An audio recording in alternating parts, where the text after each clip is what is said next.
The phone camera was already recording when Felix Ward's hand shot out and caught the falling child 3 stories above the street. Nobody knew how he'd climbed the fire escape that fast. Nobody understood how a homeless man in torn clothes could move like that. But 23 people captured the moment from different angles, and by nightfall, the video would have 4 million views across 3 platforms. A man with no name, no past, and no memory, catching a 4-year-old girl one-handed while dangling from a rusted balcony railing in the heart of Seoul's Gangnam district. The caption that would trend worldwide was simple: guardian angel or super soldier?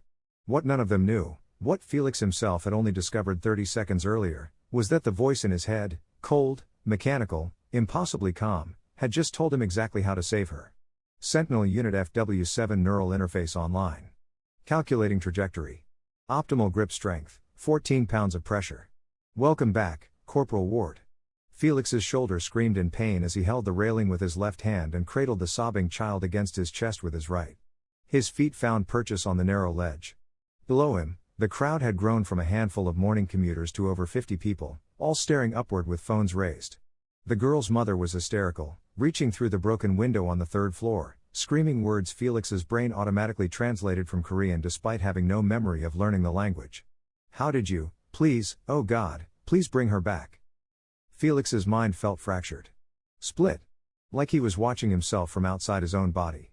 Part of him was terrified, gripping metal that felt like it might tear free from the ancient brick building at any moment. Another part was eerily calm, running calculations he shouldn't know how to run, analyzing structural integrity and weight distribution with the precision of an engineer. And underneath it all, that voice. Juno 7. Recommended action: ascend. Use window frame as leverage point. Muscle capacity sufficient for climb despite current malnourishment. Probability of success, 87%. Felix didn't remember deciding to move. His body simply responded. He shifted his weight, found a grip on the window frame, and pulled himself and the child upward with strength that shouldn't have existed in arms that had barely eaten in 3 days. The mother grabbed her daughter the moment Felix lifted her high enough, and then hands were pulling Felix through the window into a small apartment that smelled like kimchi and old carpet. He collapsed onto the floor, chest heaving, while the mother clutched her daughter and sobbed.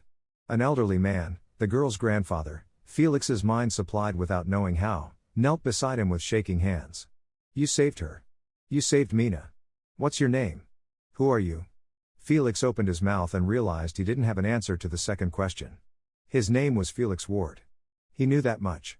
But who he was? Where he'd come from? Why he could move like that, think like that, why a mechanical voice was speaking directly into his consciousness. Nothing. Just emptiness where memories should be. Felix, he managed, his voice rough from dehydration. Just. Felix. The apartment filled with neighbors. Someone pressed a bottle of water into his hands. Someone else called the police. A teenager with bright purple hair was filming everything, narrating in rapid Korean about the mystery hero who'd appeared from nowhere. Felix's head pounded. The voice, Juno, had gone silent after the rescue, but he could feel it there, humming at the edge of his awareness like a computer running in sleep mode. Waiting. He'd been in Seoul for 16 hours. He remembered waking up in an alley near Gangnam Station just before dawn, his body aching, wearing tactical gear that looked like something from a science fiction movie. Black synthetic material, lightweight but incredibly durable, with circuitry woven through the fabric that no longer glowed. Damaged. Burned in places. The left sleeve had been torn completely off. A street cleaning crew had found him. Called an ambulance. The paramedics had checked him over, no injuries, just exhaustion and dehydration, and asked for identification. Felix had nothing. No wallet. No phone. No ID. Just the clothes on his back and a name that felt right when he said it out loud.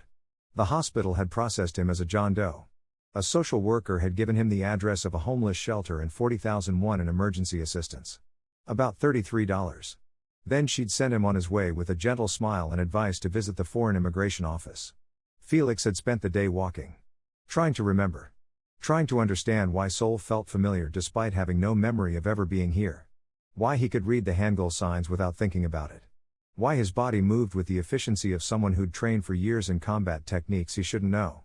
He'd been sitting on a bench outside this building, staring at the morning traffic, when the girl had climbed out onto her balcony chasing a balloon. When the railing had given way. When something in his brain had simply activated. Juno 7. Universal Skill System Online. What did that even mean? The police arrived 20 minutes later. A young officer named Park took his statement while an older detective watched from the doorway with suspicious eyes. Felix told them what little he could. Saw the girl falling. Climbed up. Caught her. No, he wasn't military. No, he didn't have ID. Yes, he understood that was a problem. The grandfather intervened, speaking rapidly to the officers, gesturing at his granddaughter. The teenager with purple hair showed them the video that was already spreading across Korean social media. The mood shifted. The suspicious detective's expression softened slightly.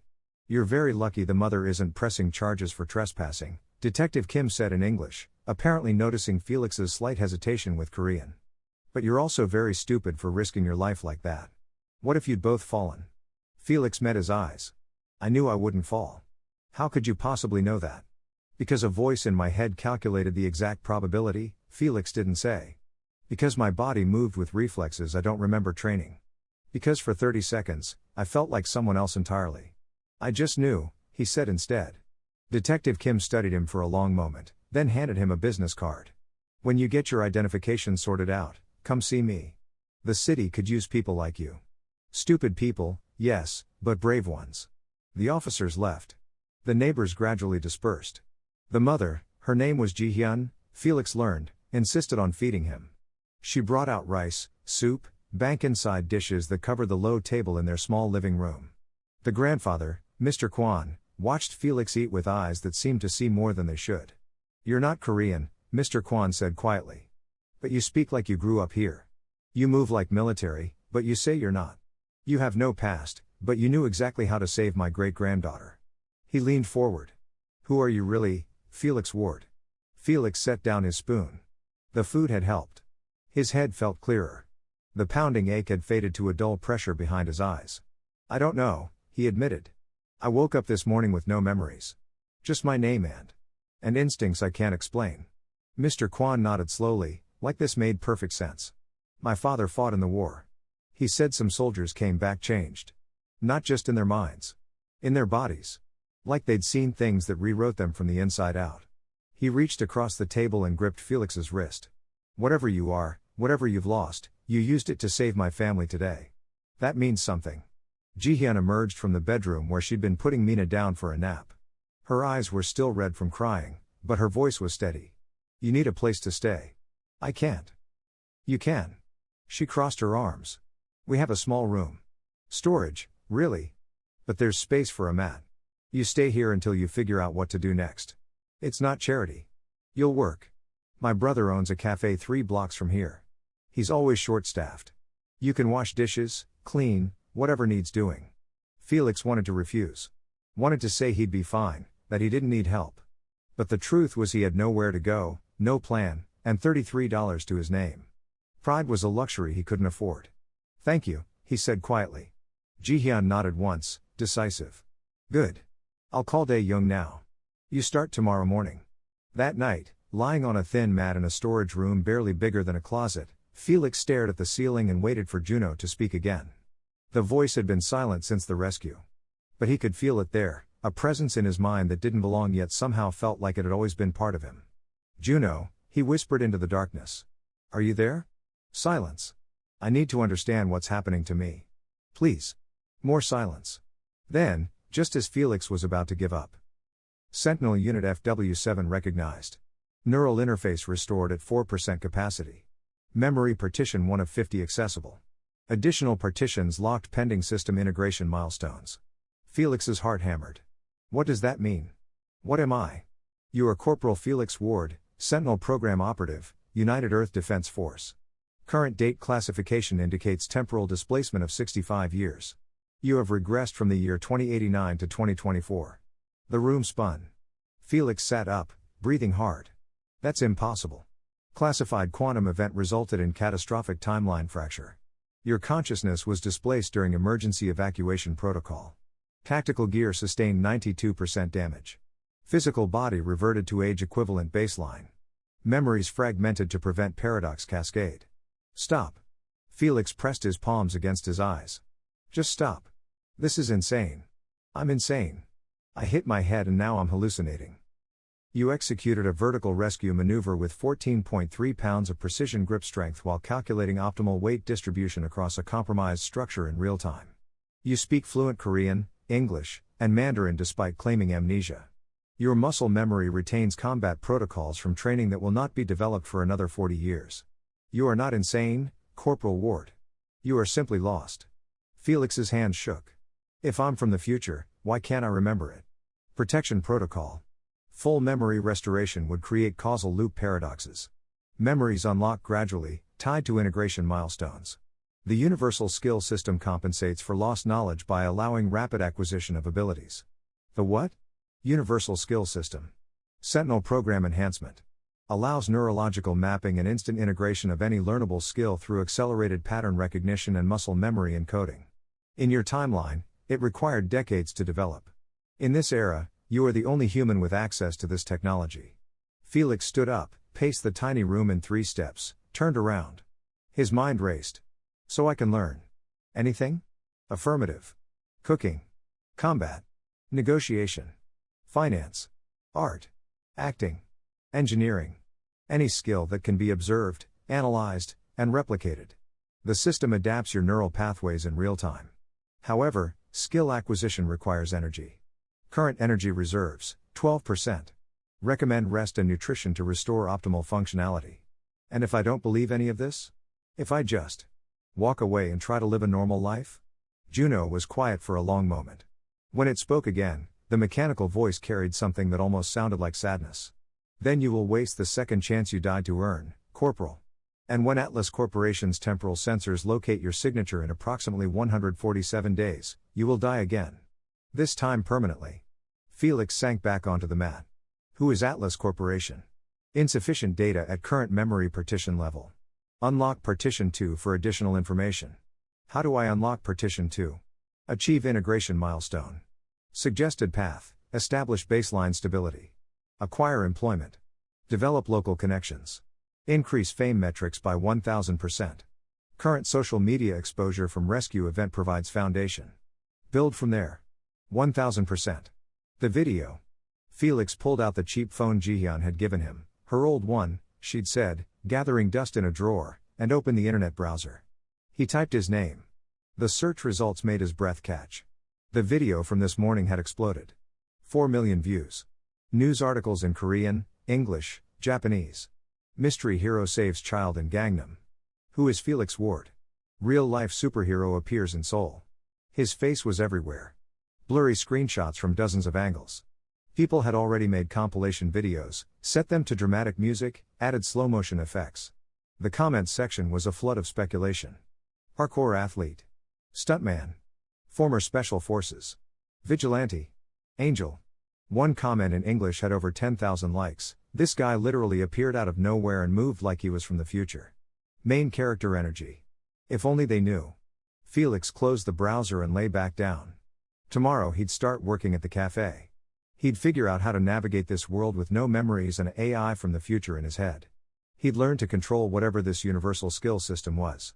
And maybe, eventually, he'd understand why he'd been sent back to a time that wasn't his own, to a city that felt like home despite being completely foreign, with abilities that shouldn't exist and enemies that were already hunting him. But tonight, for the first time since waking up in that alley, Felix Ward felt something other than emptiness. He felt purpose. The cafe was called Moonlight Coffee, a narrow 3-story building wedged between a convenience store and a cosmetics shop. The first floor was the cafe itself, all exposed brick and mismatched vintage furniture. The second floor was storage and office space. The third was where Dae-Jung lived. Dae-Jung himself was 28, rail-thin, with perpetually tired eyes and hands stained with coffee grounds. He took one look at Felix and sighed. "My sister says you're a hero. You look like you haven't slept in a week." "Probably accurate," Felix admitted. "Can you follow instructions?" "Yes." "Can you show up on time?" "Yes." "Can you not steal from me?" Felix blinked. "No. I mean yes. I won't steal." Dae-Jung ran a hand through his messy hair. "Fine. 50,000 won a day, cash. You work opening to close. 6 in the morning until 11 at night. 2 30-minute breaks. You wash dishes, clean tables, take out trash, prep ingredients, whatever I need. We get lunch and dinner rush that'll make you want to quit. Don't quit. I've had 3 people quit this month. I won't quit. Famous last words. Dae-young tossed him an apron. There's a uniform in the back. Black shirt, black pants. If you don't have them, wear what you've got until you can buy some. We open in 30 minutes. Try not to break anything. The first hour was chaos. Felix had never worked in a cafe, had no memory of ever working in a cafe, but his hands seemed to know what to do. Muscle memory guided him through washing dishes, organizing cups, prepping syrups. When Dae-young showed him how to operate the commercial dishwasher once, Felix absorbed it instantly. Every step. Every button. Every timing sequence. Juno whispered in his mind, skill integration, commercial kitchen operations. Efficiency increased by 43%. By hour 3, Felix was anticipating Dae-young's needs before he asked. Extra ice before the lunch rush. Clean towels staged near the espresso machine. Trash emptied before it overflowed. Dae-young kept giving him strange looks but said nothing. The lunch rush hit like a tsunami. Office workers flooded in, shouting orders in rapid Korean. Felix worked the dish station, maintaining a steady rhythm even as plates and cups piled up. His hands moved in efficient patterns he didn't consciously plan. Wash, rinse, rack, repeat. Never wasted motion. Never hesitation. Hey, you're pretty good at this, said a voice in English. Felix looked up. A young woman stood at the counter, maybe 25, with bright blue streaks in her black hair and a camera bag slung over her shoulder. She was filming him on her phone. Sorry, she said, not looking sorry at all. But you're the guy from the video, right? The one who saved that little girl? Every head in the cafe turned. Felix saw recognition ripple through the crowd. Phones came out. Whispers started. I'm just washing dishes, Felix said quietly. You're Felix Ward. The mystery hero. She grinned. I'm Ina Seo. Freelance journalist / content creator / professional busybody. Can I ask you a few questions? I'm working. After work then? Dae-young appeared from the back, scowling. Ina, stop harassing my dishwasher. Your dishwasher is internet famous, Oppa. Do you know how many views his video has now? 7 million. That's insane. 7 million. In less than 24 hours. Dae-young's expression shifted. He looked at Felix, then at the cafe full of customers all staring with their phones out. Felix could see the calculation happening behind his eyes. Publicity. Foot traffic. Revenue. Fine, Dae-young said. Ina gets 5 minutes after closing. Everyone else, if you're not ordering, get out. The crowd actually applauded. Felix went back to washing dishes, but he could feel their eyes on him. Could hear the whispers. By the time closing came, his arms ached and his head throbbed from sensory overload. 17 hours of work on minimal sleep. His body wanted to collapse. But when Ina pulled out her camera and Dae-young locked the door with them still inside, Felix forced himself to focus. Okay, Ina said, setting up her phone on a tripod. Just be natural. Tell me what happened yesterday. How did you move like that? Felix hesitated. Juno spoke quietly. Recommendation. Establish public narrative. Mystery generates interest. Interest generates opportunity. Opportunity generates system evolution. I don't know, Felix said honestly. I just saw her falling and reacted. But you climbed that fire escape in like 3 seconds. You caught her one-handed. That's not normal. Maybe I used to be an athlete. I don't remember. Ina leaned forward. Right. The amnesia thing. Is that real? Yes. So you just woke up in Seoul with no memories, and your first instinct was to save a stranger's kid? She was grinning now, like this was the best story she'd ever heard. That's either the most wholesome thing ever or you're secretly a spy. Definitely not a spy, Felix said, which was technically true since he'd been military, not intelligence. Where are you from originally? Your English is perfect but you also speak Korean like a native. I don't know. I speak both without thinking about it. Dae-young interrupted, carrying 3 cups of coffee. He also speaks Mandarin. I heard him talking to a Chinese tourist earlier. Perfect pronunciation. Ina's eyes went wide. Okay, that's actually super weird. You know 3 languages fluently but don't remember learning them? Felix accepted the coffee gratefully. The doctor said it's possible. Procedural memory versus episodic memory. I can remember how to do things but not the context of learning them. This was partially true. Juno had explained it during his lunch break. His brain retained skills and knowledge while blocking specific memories. A protection protocol. Still didn't make it less unsettling. So what's next for you? Ina asked. Are you staying in Seoul? For now. I'm working here. Trying to build a life. From nothing. From nothing, Felix agreed. Ina stopped recording. She looked at him with something like admiration. That's actually really brave. Most people would give up. Just fall apart. Felix thought about the emptiness inside him. The void where his past should be. The ghost of someone he used to be calling to him through locked memory partitions. Giving up isn't an option, he said. The interview went up that night. Ina edited it with the rescue footage, added subtitles in Korean and English, posted it across 4 platforms. By morning, it had 2 million views. And Felix Ward, the mystery hero with no past, became Seoul's most talked about person. The notification sound woke Felix at 4 in the morning. His cheap phone buzzed incessantly on the floor beside his mat, the screen lighting up the tiny storage room with each new alert. He grabbed it, squinting against the brightness, and felt his stomach drop. Overnight, Ina's interview had exploded beyond anything he'd anticipated. 15 million views across all platforms.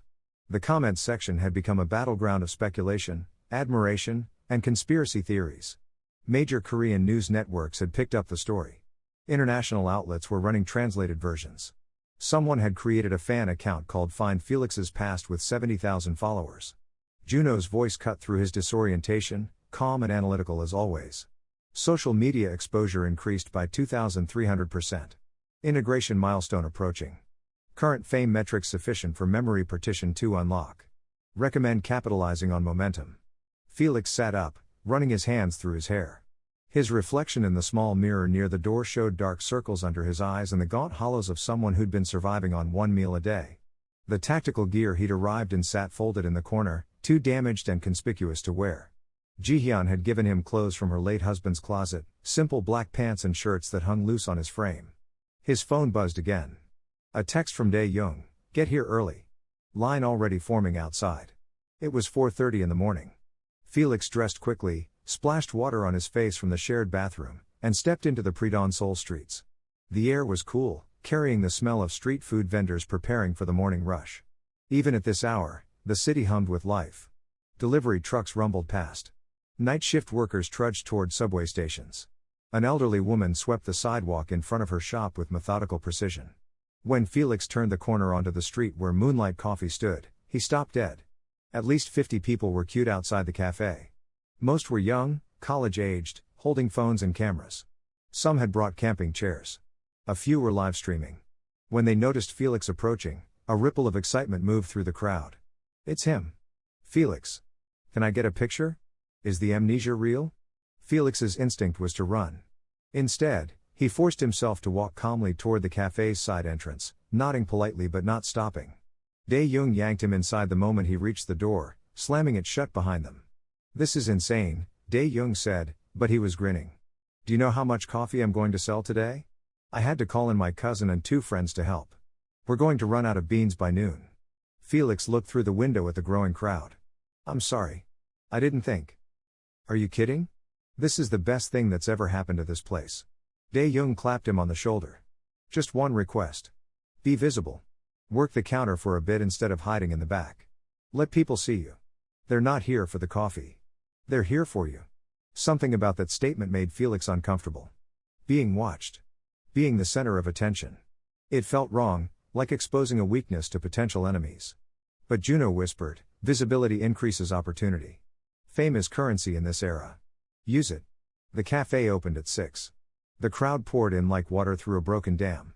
Dae-young had set up a simple system, 1 photo with Felix per customer, taken by staff, no videos inside the cafe to respect other customers' privacy. Coffee sales were limited to 2 items per person to keep the line moving. Felix stood behind the counter, feeling absurdly out of place in an apron with the Moonlight Coffee logo, while person after person approached with phones extended and nervous smiles. "Thank you for what you did. You're so cool. My daughter wants to be brave like you. Can you sign this napkin?" Hours blurred together. Felix's face ached from forcing smiles. His voice grew hoarse from repeating, "Thank you and I appreciate it" in Korean and English. But something strange happened around hour 3. He stopped forcing it. The smiles became real. The gratitude in people's eyes reminded him that saving Mina had mattered. That even with no memory of who he'd been, he could still choose who to be now. And the tips. People were leaving tips in a jar Dae-young had strategically placed by the register. By lunchtime, the jar overflowed with cash. Dae-young counted it during a brief lull, nearly 400,000 won. About $330. This is yours, Dae-young said, pushing it toward Felix. I can't. You can. This is your fame bringing people in. I'm making money hand over fist on coffee sales. Take it. You need decent clothes and actual food. You look like you're starving. Felix stared at the money. More cash than he'd seen since waking up in Seoul. It felt surreal. Juno spoke, accept. Financial independence is critical for next phase. Recommend investment in nutrition, clothing, and mobile device upgrade for enhanced connectivity. Thank you, Felix said quietly, pocketing the bills. The afternoon brought a different kind of visitor. A man in an expensive charcoal suit pushed through the crowd, flanked by a younger woman carrying a tablet. He had the bearing of someone used to being obeyed, sharp eyes, confident posture, silver hair styled with precision. When he reached the counter, Dae-young straightened instinctively. I need to speak with Felix Ward, the man said in English, his accent suggesting international business education. Felix wiped his hands on his apron. I'm Felix. Han-dasik. I'm an investment consultant. He pulled out a business card, black with silver lettering. I've been watching your situation with great interest.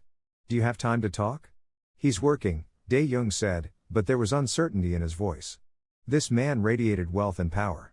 I can pay for his time. Han-dasik pulled out his wallet and placed 500,000 won on the counter. $400. 1 hour of conversation. That should cover his wages and then some. Dae-young looked at Felix. Felix looked at the money, then at Han-dasik's calm, calculating expression. Juno whispered, probability of legitimate opportunity, 73%. Probability of intelligence gathering, 27%. Recommend cautious engagement. 30 minutes, Felix said. After closing. Han-dasik smiled. Acceptable. The man and his assistant left. Dae-young stared at the money on the counter like it might bite him. What just happened? He asked. I have no idea, Felix admitted. At 11 that night, after the last customer finally left and Dae-young locked the doors, Han-dasik returned. This time alone. He sat at a corner table, accepting coffee from Dae-young with a polite nod, and waited while Felix cleaned up and changed out of his apron. When Felix sat down across from him, Han-dasik studied him in silence for a long moment. Do you know why you're interesting to me? Han-dasik finally asked. Because of the video. No. The video made you famous. But I'm interested because of what you did afterward. He pulled up something on his phone and turned it to show Felix. It was Ina's interview, paused on Felix's face. Most people who become suddenly famous do one of three things. They capitalize immediately and badly, making quick money through sponsorships and appearances until the fame burns out. They retreat and hide, overwhelmed by attention. Or they break under scrutiny when their past doesn't match their image. And I did what? You went to work. You showed up the next morning and washed dishes for 17 hours. You were polite to every person who wanted a photo. You didn't try to monetize. You didn't run away. You simply existed with grace under pressure. Han-dasik leaned forward. That tells me you have discipline. Self-control. The ability to think long-term rather than grabbing for immediate gratification. Those are rare qualities. Felix said nothing, unsure where this was going. I invest in people, Han-dasik continued. Not just businesses. People. I find individuals with potential and help them build something meaningful. In exchange, I take a small percentage of their eventual success. Think of me as a talent scout for entrepreneurs. I'm not an entrepreneur. I'm a dishwasher with amnesia. You're a dishwasher with 7 million people watching your every move. That's capital. The question is whether you're smart enough to use it. Han-dasik sipped his coffee. I'm offering you a deal. I'll provide you with initial funding, 10 million won to start. About $8,000. You use it to build something. A business. A brand. Whatever you think will work. I provide guidance and connections. If you succeed, I take 20% of net profits. If you fail, you owe me nothing. Felix's mind raced. Juno's voice was analytical. Offer structure appears legitimate. 10 million won provides substantial operational capital. 20% equity is reasonable for angel investment. Probability of hidden obligations, 38%. Recommend negotiation of terms and contingencies. Why 20%? Felix asked. Because I'm taking a significant risk on someone with no track record, no credit history, and no verifiable past. If you were a proven entrepreneur, I'd ask for 10. But you're not. You're a mystery. That mystery is marketable, but it's also a liability. What if I don't want to build a business? What if I just want to work and live quietly? Han-dasik laughed. Then you wouldn't have agreed to this meeting. You would have taken that tip money and disappeared. But you didn't.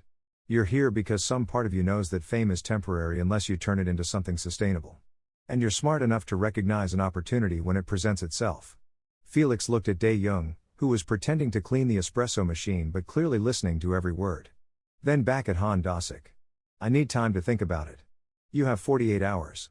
After that, the offer expires. Han Da-sik stood, leaving a second business card on the table. Call me when you decide. Oh, and Felix? Whatever you choose to build, make it something people need. Fame attracts attention. Value keeps it. After he left, Dae-young sat down heavily in the chair Han Da-sik had vacated. Are you actually considering this? He asked. I don't know. What do you think? I think Han Da-sik doesn't invest in people unless he's almost certain they'll succeed. He's famous for it. 3 of his previous investments are worth over $50 million each now.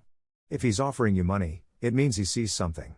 Felix pulled out the tip money from earlier, adding it to the payment from Han Da-sik for his time. Nearly $700 total. The most money he'd had since waking up in Seoul. It felt like possibility. Like the first crack in the wall between him and whatever life he was supposed to build here. Juno spoke, integration milestone achieved. Fame metrics sufficient. Memory partition 2 unlocking. The world tilted. Felix gripped the table as images flooded his mind. Not full memories, fragments. Pieces of a life he'd lived decades from now. A training facility. Soldiers in black tactical gear similar to what he'd been wearing. A woman's voice over an intercom, Sentinel candidates, prepare for neural interface calibration. Pain. Incredible pain as something was implanted in his brain. Then fast forward. Missions. Dozens of them. Urban combat. Hostage rescue. Corporate espionage prevention. He saw himself older, harder, executing operations with cold precision. And something else. A name whispered in the dark. Elena. The memories fractured before he could grasp them fully, leaving behind only impressions and one concrete piece of information that Juno confirmed immediately. Memory partition 2 unlocked. New information available. Atlas Corporation, multinational conglomerate established 2051, achieved temporal manipulation capability 2087. Responsible for quantum event that displaced you. Currently operating in shadow capacity in 2024 through subsidiary networks. Estimated time until temporal signature detection, 139 days. Felix's breathing was ragged. Dae-young grabbed his shoulder. Hey, are you okay? You look like you're going to pass out. I'm fine, Felix lied. Just tired. It's been a long day. But he wasn't fine. He'd just learned that he had less than 5 months before the people who'd destroyed his future came looking for him in the past. 5 months to build power, resources, and connections strong enough to survive whatever was coming. Han Da-sik's offer wasn't just an opportunity. It was a lifeline. Felix pulled out his phone and typed a message, I accept your offer. When do we start? The response came 30 seconds later, tomorrow. 9 a.m. Address attached. Bring your ambition. Dae-young read over his shoulder and whistled low. Well. Guess you're not washing dishes forever. I'll still work here, Felix said. Until I figure out what I'm building. You better. I just ordered 5 times my usual coffee bean shipment because of you. But Dae-young was smiling. For what it's worth? I think you're going to do something incredible. I don't know why. Just a feeling. Felix walked back to Jihyun's apartment through empty streets, his mind churning. Tomorrow he'd meet Han Da-sik again and start planning whatever came next. But tonight, he needed rest. Needed to process the fragments of memory now floating in his consciousness like ghosts. Elena. Who was Elena? Juno provided no answer. Just silence and the gentle hum of systems integrating new data. When Felix finally lay down on his mat, exhaustion pulled him under immediately. He dreamed of fire and screaming and a woman's face he couldn't quite see clearly, calling his name across a distance measured in decades. He woke to his phone buzzing with a news alert. The headline made his blood run cold. Mystery hero Felix Ward receives investment offer from renowned business angel. What will he build? Someone had leaked the meeting.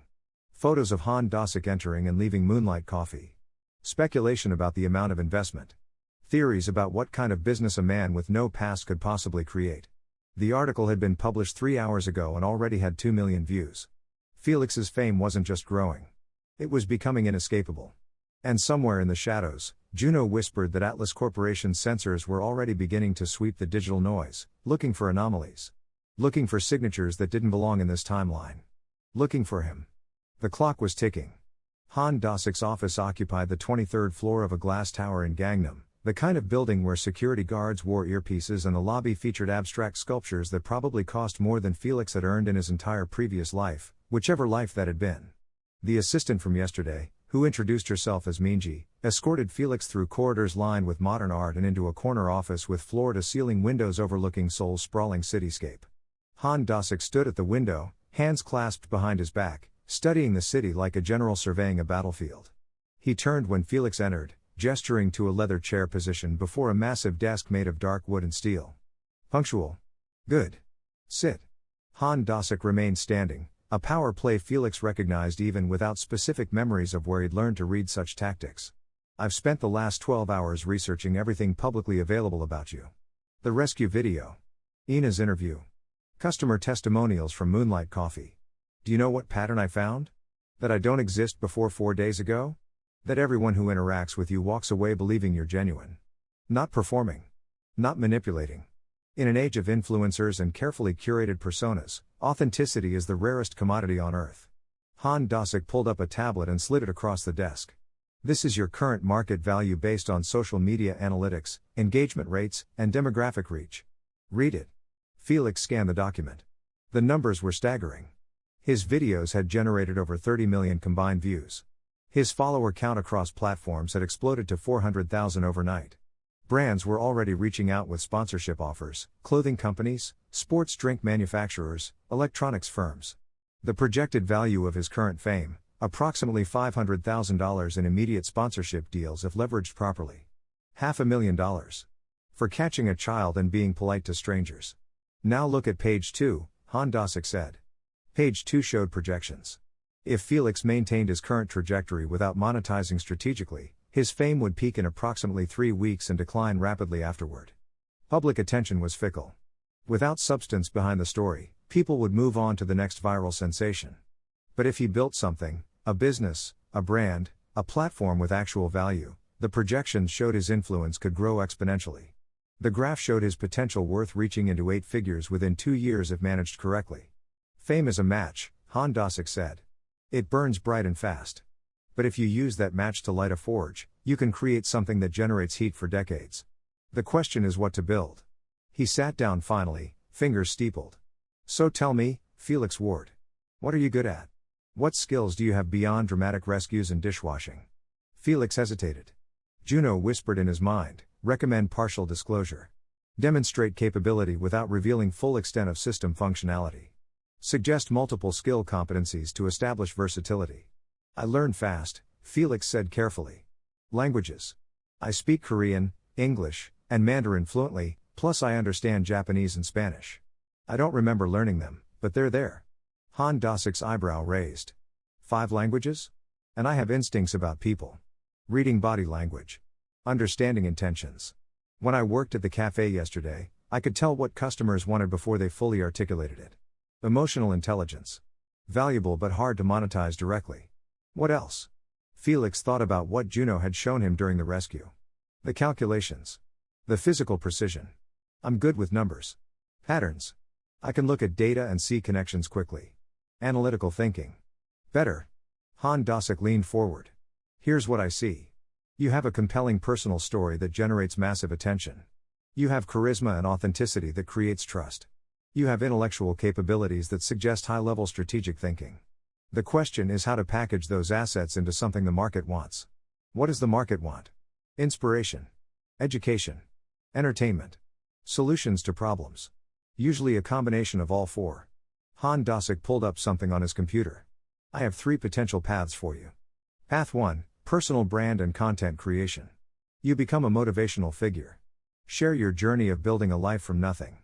Partner with sponsors. Create courses and workshops.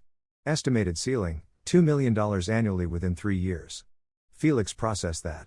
$2 million a year for being himself publicly. It should have felt like winning the lottery. Instead, it felt hollow. Next option? Path 2, food and beverage. Your connection to Moonlight Coffee is already part of your story. We could position you as a culinary entrepreneur. Open your own cafe or restaurant. Your fame drives initial traffic. Quality keeps them coming back. Estimated ceiling, $5 million annually if we expand to multiple locations. Better. Building something tangible. Creating jobs. But still something about it didn't click. And Path 3? Han Dosik smiled like he'd been waiting for this question. Path 3 is the risky one. You become what I call a strategic operator. Someone who identifies opportunities across multiple sectors and executes on them with precision. Real estate. Stock market. Cryptocurrency. Business acquisitions. You use your fame to open doors but make your real money through smart investments and calculated risks. No ceiling. You either fail spectacularly or become genuinely wealthy. Juno's voice was immediate. Path 3 aligns with optimal survival strategy. Diversified assets provide maximum security. Fame provides cover for financial movements. Recommend acceptance with modifications. Felix met Han Dosik's eyes. Path 3. But I want to keep working at Moonlight Coffee for now. Stay grounded. Stay visible in a way that feels real. Interesting choice. Why Path 3? Because fame is temporary and restaurants are local. But wealth compounds. And if I'm going to build a life from nothing, I want it built on foundations that can't be easily destroyed. Something shifted in Han Dosik's expression. Respect, maybe. Or recognition. Good answer. Most people choose Path 1 because it's easy. Path 2 because it's comfortable. Path 3 requires discipline and risk tolerance. Which brings me to my first lesson. He pulled out a folder and dropped it in front of Felix. This is a company called Nexus Biotech. Small pharmaceutical startup. Currently valued at $12 million. They're developing a breakthrough treatment for a specific type of cancer. Their phase 2 trials are concluding next month. I've reviewed the data. The treatment works. Their stock is currently trading at $4 per share. Felix opened the folder, scanning the financial documents. Juno analyzed in real time, highlighting key metrics. 6 months from now, phase 3 trials will be announced. Stock price will jump to approximately $35 per share. 2 years from now, FDA approval. Stock price estimated at $200. You want me to invest in this, Felix said. I want you to learn how to identify opportunities like this. Nexus Biotech is just the example. If you invest $50,000 now at $4 per share, you'd own 12,500 shares. When it hits $200, that's $2.5 million. But I don't have $50,000. I have less than 1,000. Which is why I'm giving you 10 million won. $8,000. I want you to take 4,000 and invest it wisely over the next month. The other 4,000 is for living expenses and positioning yourself for the next opportunities. You'll research. You'll learn. You'll make mistakes. And you'll figure out what you're capable of. Felix stared at the folder. What if I lose it all? Then you lose my money, not yours. And you learn an expensive lesson. But I don't think you will. Han Dosik stood, extending his hand. Welcome to the real game, Felix Ward. Everything until now was just the tutorial. They shook. Han Dosik's grip was firm, his eyes calculating. When Felix left the office 30 minutes later with a cashier's check for 10 million won and a list of resources to study, Minji walked him to the elevator. Can I give you some advice? She asked quietly. Please. Han Dosik has invested in 17 people over the last decade. 12 succeeded beyond expectations. 3 did okay. 2 failed completely. She pressed the elevator button. The ones who failed tried to impress him. The ones who succeeded ignored him and focused on results. He doesn't need admiration. He needs return on investment. The elevator arrived. Felix stepped in, turning to face her. Which category are you betting I fall into? Minute G smiled. Honestly? I think you're going to be category 4. The kind that makes him look at his previous successes and wonder why he didn't invest more. The doors closed on her enigmatic expression. Felix spent the rest of the day in a PC Bang, a Korean internet cafe, with the cheapest hourly rate he could find. He'd cashed the check and secured most of the money in a new bank account, keeping $500 in cash for immediate needs. Now he sat in front of a computer, multiple screens open, diving into research. Juno's voice guided him. Recommend establishing baseline market knowledge. Study historical patterns of stock movements, cryptocurrency volatility, real estate valuation metrics, and commodity trading fundamentals. Current integration allows for accelerated learning. Estimate 4 hours of focused study equivalent to 6 weeks of traditional education. Felix's fingers flew across the keyboard. He absorbed information at an inhuman rate, his enhanced mind cataloging patterns and connections that would take others months to recognize. Stock charts revealed hidden rhythms. Company financial statements showed health indicators between the lines. Cryptocurrency movements followed psychological patterns. By hour 3, he'd identified 7 potential investment opportunities. By hour 5, he'd narrowed it to 3 based on risk-reward ratios and his available capital. Juno confirmed his analysis. Nexus Biotech remains optimal long-term investment. However, short-term capital growth requires higher volatility play. Recommend dual strategy. 70% in stable growth stocks. 30% in cryptocurrency speculation. Felix opened a trading account. The interface was intuitive, his mind processing the mechanics instantly. He allocated $3,000 as Han Dosik had suggested. $2,000 went into Nexus Biotech at $4.10 per share. 487 shares. The remaining $1,000 he split between 2 other pharmaceutical companies showing promising trial results and a small position in a cryptocurrency called Ethereum that Juno indicated would experience significant growth within 90 days. The investments were made. His remaining $5,000 would cover living expenses for months if he stayed frugal. More importantly, it provided positioning capital, money to be ready when the next opportunity presented itself. Felix leaned back in the chair, his eyes burning from screen time. Around him, other PC Bang customers played video games and watched streams. Normal people living normal lives. He envied them briefly. Then Juno reminded him, 137 days until Atlas Corporation's temporal sensors achieve sufficient resolution. Current fame growth rate increasing detection probability. Recommend accelerating wealth accumulation and network building. No time for normal. His phone buzzed. A message from Ina. Hey mystery man, got a weird request. There's a charity event tomorrow night. Kids from low-income families. Organizer saw your videos and asked if you'd show up, maybe take photos with some kids? No pressure but thought you'd want to know. Felix typed back, what time and where? The response was immediate, 7 p.m. Community Center in Mapo. You're actually going to do it? Yes. No appearance fee? No publicity requirements? It's for kids. Of course I'll do it. 3 dots appeared and disappeared several times before Ina replied, this is why people love you. See you there. Felix closed his phone and returned to his research. But something about the charity event stuck in his mind. Kids who needed hope. The same kind of hope Mina's rescue had provided to millions of strangers. Maybe there was something to Han Dosik's talk about authenticity being valuable. Maybe the key wasn't just building wealth. Maybe it was building something worth protecting. The PC Bang manager appeared beside his station. Hey, you're that guy from the video, right? Felix nodded, bracing for another photo request. My daughter is 8. She's been practicing climbing on our apartment's playground equipment ever since she saw what you did. Wants to be strong like you. The manager's eyes were serious. Thank you for showing her that courage isn't about being fearless. It's about acting anyway. He walked away before Felix could respond. Felix stared at the financial charts on his screens, the numbers and projections that represented potential wealth, potential security, potential power. All of it meaningless if he lost himself in the pursuit. Juno spoke, observation, emotional engagement with community increasing positive reputation metrics. Recommend maintaining balance between financial objectives and social capital development. Both serve survival goals.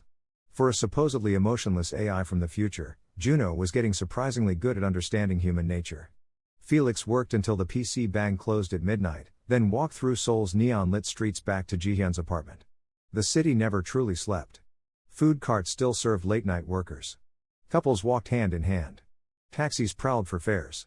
Somewhere in this sprawling metropolis, Han Dosik was probably analyzing his next investment. Ina was editing content. Dae Young was prepping moonlight coffee for another busy morning. All of them connected to Felix now, their lives touching his in ways that mattered. And somewhere 65 years in the future, in a timeline he couldn't fully remember, Atlas Corporation was looking for him. Felix climbed the stairs to Jihyun's apartment. Light showed under the door. When he entered quietly, he found her sitting at the small kitchen table, Mina asleep in her arms. She had nightmares, Jihyun said softly. About falling. I told her the hero would always catch her. Felix felt something crack in his chest. I'm not a hero. You are to her. To us. Jihyun adjusted Mina's position carefully. Whatever you're building out there, don't lose this. The person who climbed that fire escaped without hesitation. That's who you really are. Felix retreated to his storage room without responding. But her words echoed in his mind as he lay down. The person who climbed without hesitation. Was that who he really was?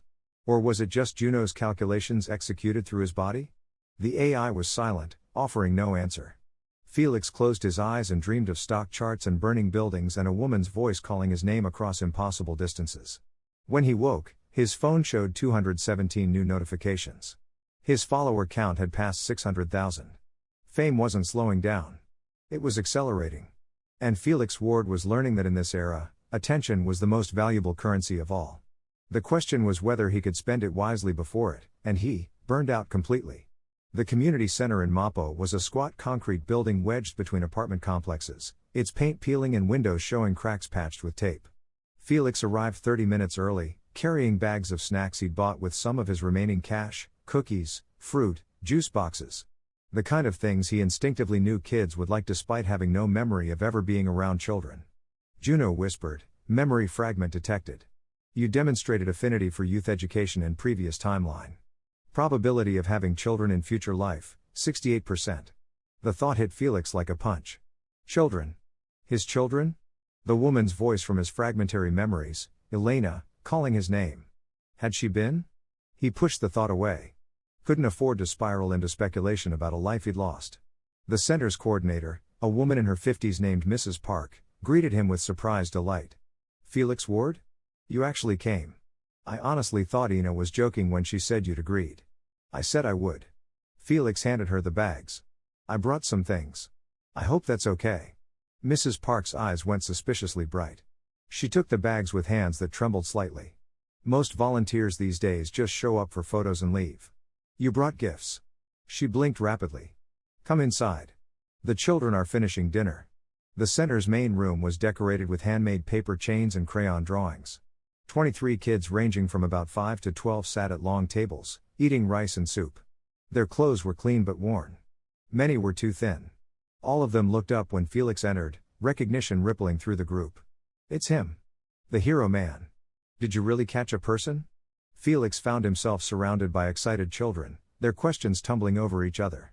He crouched down to their eye level, answering as many as he could. Yes, he really caught Mina.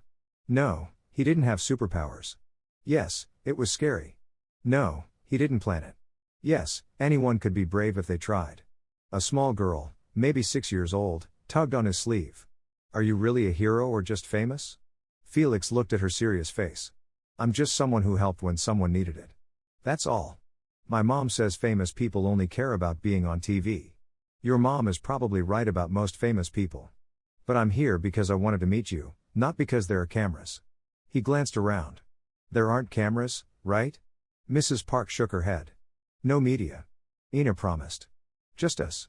The small girl seemed satisfied with this answer. She took Felix's hand. "I'm Min Seo. Do you want to see my drawing?" For the next 3 hours, Felix existed in a world that had nothing to do with investments or fame or mysterious AIs from the future. He looked at artwork. Played simple games.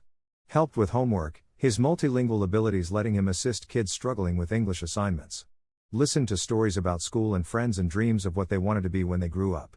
One boy, maybe 10, sat apart from the others. He watched Felix with dark, suspicious eyes but didn't approach. Felix noticed Mrs. Park glancing at the boy worriedly. During a break while the kids played in the courtyard, Felix asked about him. "That's Junho," Mrs. Park said quietly. "His father passed away 6 months ago. Factory accident. His mother works 3 jobs to keep them in their apartment.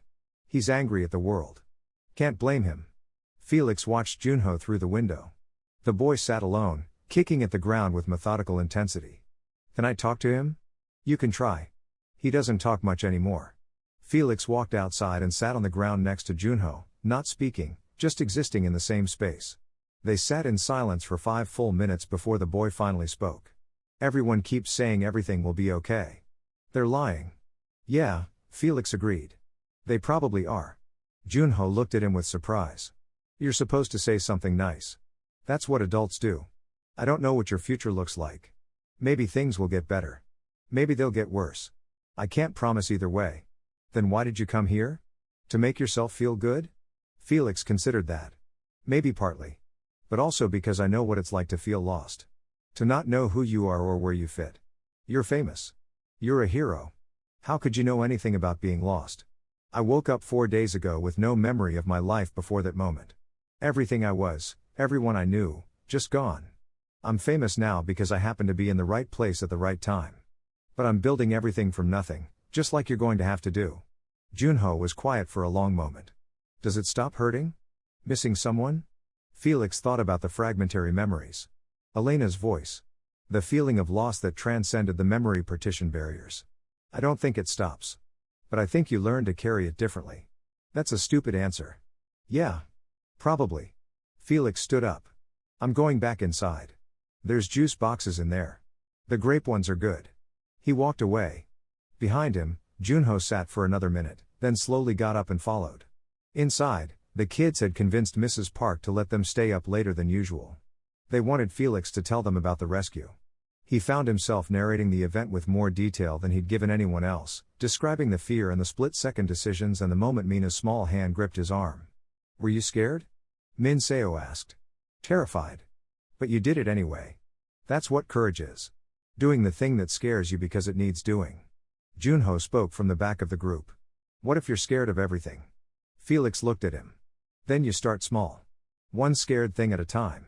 Tomorrow you do something that scares you just a little bit. The day after, something slightly more. Eventually, you realize fear is just information, not instructions. Juno whispered, accessing memory fragment. Your commanding officer used similar phrasing during Sentinel training. Pattern recognition suggests this philosophy was core to your tactical methodology.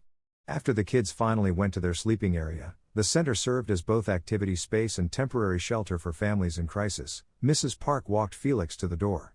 You're different than I expected, she said. Most celebrities who visit want everyone to know how generous they're being. You just showed up. Connected. Listened. I'm not a celebrity. I'm just someone people recognize right now. No. You're someone those kids will remember. That's more valuable. She pressed something into his hand. A folded piece of paper. Min Seo drew this for you. She was too shy to give it herself. Felix unfolded the paper. It showed a stick figure catching another stick figure, both smiling, surrounded by hearts. At the bottom in careful Hangul characters, thank you for showing us heroes are real. Something in Felix's chest tightened. He carefully folded the drawing and put it in his pocket. Thank you for letting me come. Will you come back? Felix thought about his schedule. The investments to monitor. The business plans to develop. The growing pressure to capitalize on fame. The countdown to Atlas Corporation finding him. 135 days left. Yes, he said. I'll come back. Walking back through Mapo's streets, Felix felt different. Lighter somehow, despite the weight of everything pressing on him.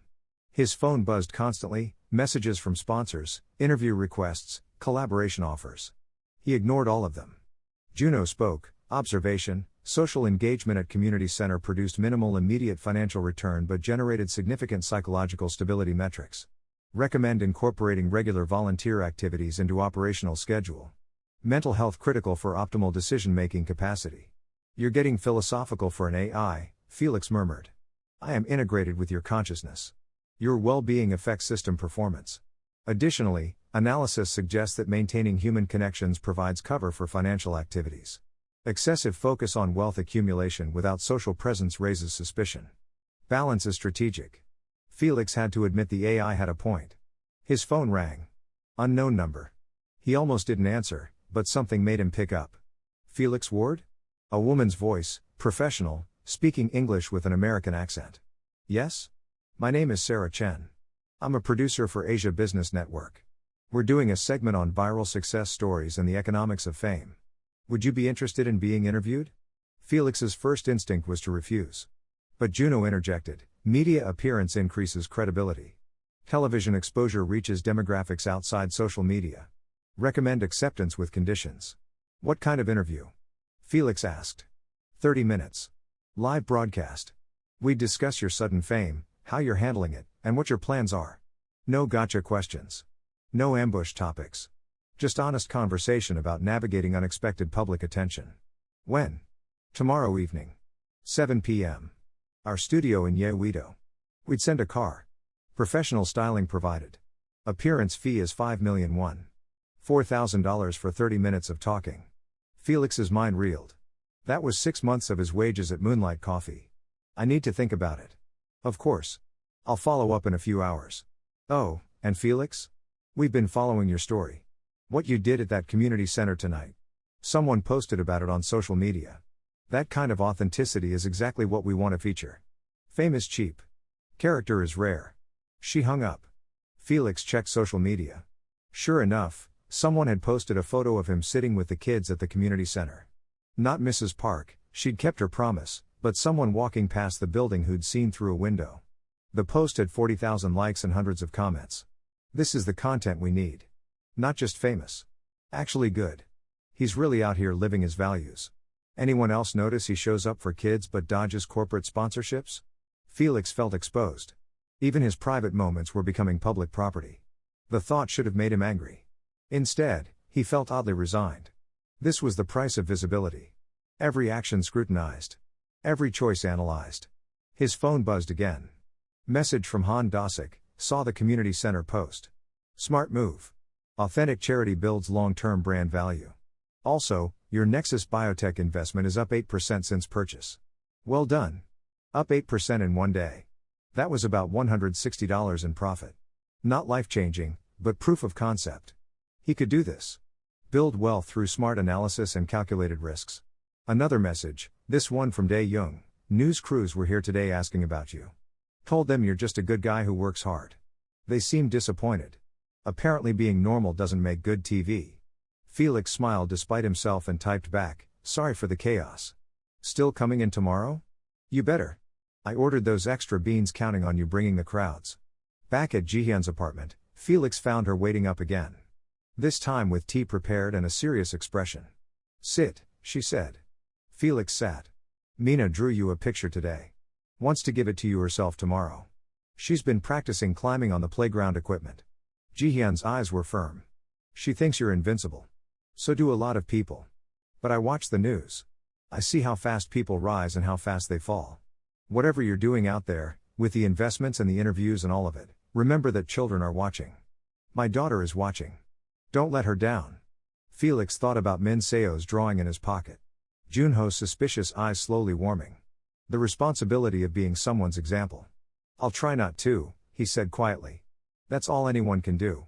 Try. Jihyun stood. Oh, and Dae Young called earlier. Said to tell you that a food critic called the cafe today. Wants to come by tomorrow. Apparently your fame is making everything you touch newsworthy. Just wash the dishes well. She headed to bed, leaving Felix alone with his tea and his thoughts. Juno remained silent, processing. Felix pulled out Min Seo's drawing and studied it. Heroes are real, she'd written. But heroes from comic books didn't worry about stock portfolios and television appearances and staying ahead of megacorporations hunting across time. Real heroes were messy and complicated and trying to survive while pretending they knew what they were doing. Felix finished his tea and lay down on his mat. Tomorrow he'd work at Moonlight Coffee. Tomorrow night he'd probably accept the television interview. Tomorrow he'd check his investments and plan his next moves. Tomorrow he'd be Felix Ward, the mystery hero building something from nothing. But tonight, he was just a man with no past, trying to create a future worth fighting for, carrying drawings from children who believed in him. It felt like enough. It had to be enough. Because 135 days wasn't a lot of time to become strong enough to face whatever was coming. And time, Felix was learning, was the one resource even Juno couldn't give him more of. The television studio lights were brighter than Felix had anticipated, turning the interview set into an island of harsh visibility surrounded by shadow. He sat in a comfortable chair across from Sarah Chen, who radiated the practiced warmth of someone who'd conducted thousands of interviews. Her smile was professional but not fake, her posture relaxed but alert. A countdown clock showed 3 minutes until they went live. Felix wore clothes provided by the studio styling team, fitted black pants, a charcoal button-down shirt, simple but expensive looking. They'd wanted to do something with his hair, but he'd refused. Some things needed to stay authentically him. Juno whispered, heart rate elevated. Adrenaline response normal for high-stakes social performance. Recommend focusing on breathing regulation. Project confidence without arrogance. Authenticity remains your primary asset. Sarah leaned forward slightly. Nervous? Yes, Felix admitted. Good. Nerves keep you honest. Just remember, this is a conversation. Not an interrogation. I'm genuinely curious about your story. So are about 800,000 people who'll be watching live. She smiled. No pressure. The countdown hit 0. Red lights illuminated on 3 cameras positioned around them. Sarah's entire demeanor shifted, still warm, but now radiating the focused energy of someone performing for an audience. Good evening. I'm Sarah Chen, and tonight we have a guest who's taken Seoul, and the internet, by storm over the past week. Felix Ward, the man who saved a child from a 3-story fall and then quietly went to work washing dishes. Felix, thank you for joining us. Thank you for having me. Let's start with the question everyone wants answered. Where did you come from? Your first public appearance was that rescue 5 days ago. Before that, nothing. No social media history. No records. It's like you materialized from nowhere. Felix had prepared for this question with Juno's help. The truth was impossible. The lie needed to be close enough to truth to feel real. I woke up in Seoul 6 days ago with no memories of my life before that moment.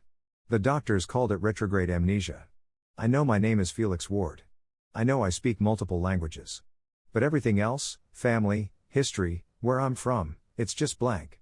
Sarah's expression showed genuine surprise. That must be terrifying. It is. Every morning I wake up hoping I'll remember something. But so far, nothing. Yet you saved the child the day after waking up with no memory. How?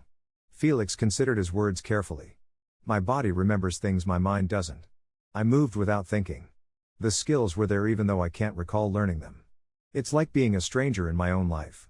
The video shows incredible athleticism.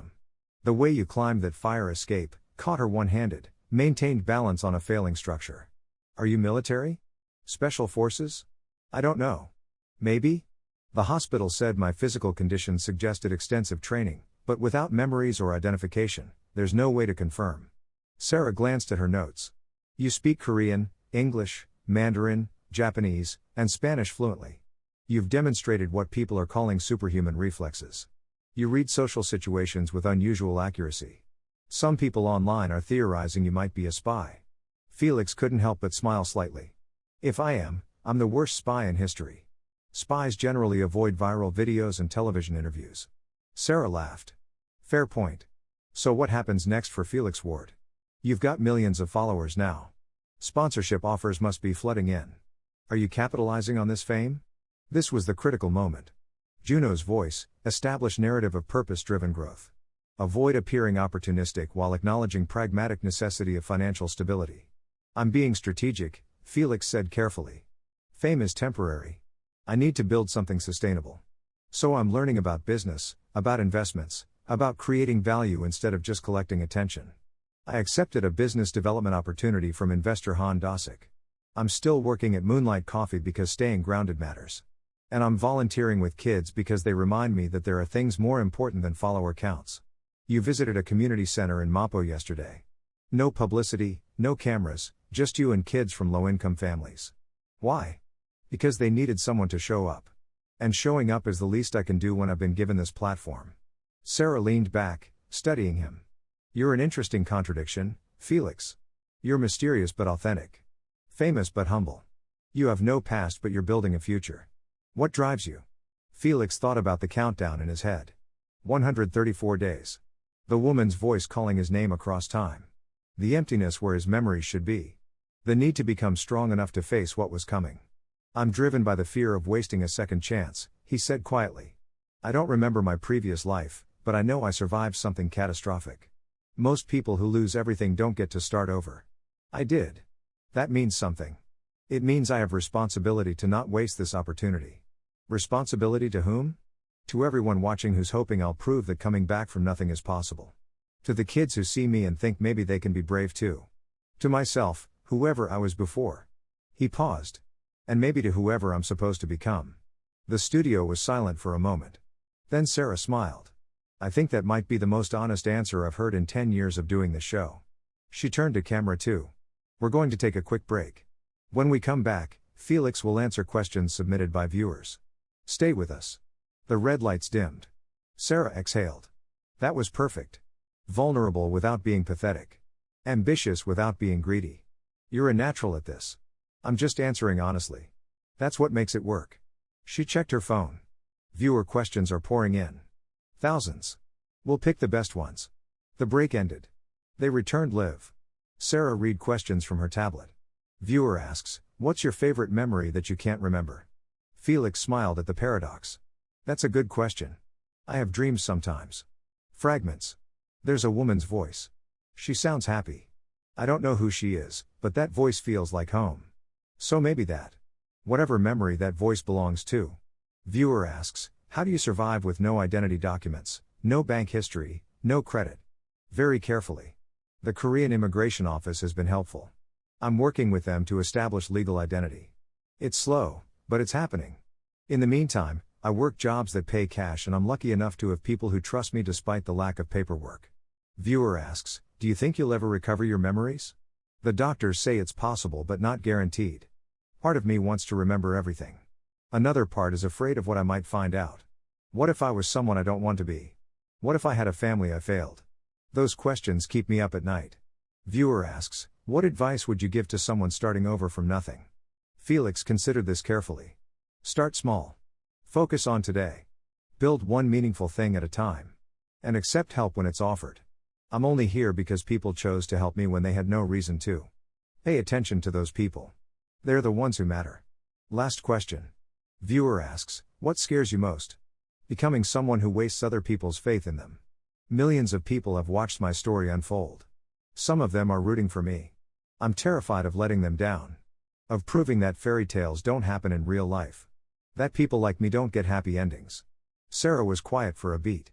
But you're working toward one anyway. I have to try. What's the alternative? The interview concluded 5 minutes later. When the cameras powered down, Sarah stood and shook Felix's hand. That was exceptional television. Genuine, emotional, inspiring without being manipulative. You have a gift for communication. I just answered your questions. No. You connected. There's a difference. She handed him a business card. If you ever want to do more media work, call me. You're someone people want to hear from. Felix pocketed the card and left the studio. Outside, a car waited to take him back to Gangnam. He sat in the back seat, watching Seoul's lights blur past the window, while Juno provided analysis. Interview performance optimal. Projected viewership, 1.2 million live, 4 million within 48 hours across platforms. Sentiment analysis, 93% positive. Brand value increase estimated at $700,000. Multiple corporate sponsorship offers anticipated within 24 hours. $700,000 worth of brand value from 30 minutes of talking.